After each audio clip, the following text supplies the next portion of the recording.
அண்ணாமலையினுடைய range, அண்ணாமலையுடைய reach என்ன அப்படிங்கிறது நம்ம எல்லாருக்குமே தெரியும், அவருக்கும் தெரியும். தெரிஞ்சு பாஜக பயன்படுத்திக்க இருங்க 2025 ஏப்ரல் 11ஆம் தேதிக்கு அப்புறமா அவர் பதவி விலகிறாரு. விலகின பிறகு சும்மா உட்கார்ந்து வேடிக்கை பார்க்கறாரு, பின்னால இருந்து உட்கார்ந்து வேடிக்கை பார்க்கறாரு. சோசியல் மீடியால, பொது வெளியில, கமலாலயத்துல, மற்ற இடங்கள் எல்லாம் எனக்கு இருக்கிற ஆதரவு அப்படியே இருக்குதா, குறைஞ்சு போகுதா அப்படின்னு பாக்குறாரு.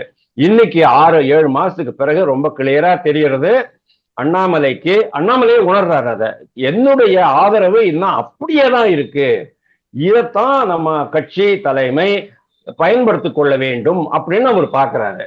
அதுக்கு கட்சி என்ன சொல்லியிருக்கிறாங்க, you wait for some time, அந்த நேரம் வரும்போது நாங்க பயன்படுத்திக்கிறோம் அப்படின்னு சொல்லிருக்கிறாங்க. அது வரைக்கும் அவருக்கு பொறுமை இருக்கு, ஆனா அவருடைய ஆதரவாளர்களுக்கு பொறுமை இல்லை. இந்த மீன் டைம் இவங்க நேரேட்டிவ் செட் பண்றாங்க, அந்த நேரேட்டிவ் பத்தி நாம பேசிட்டு இருக்கோம்.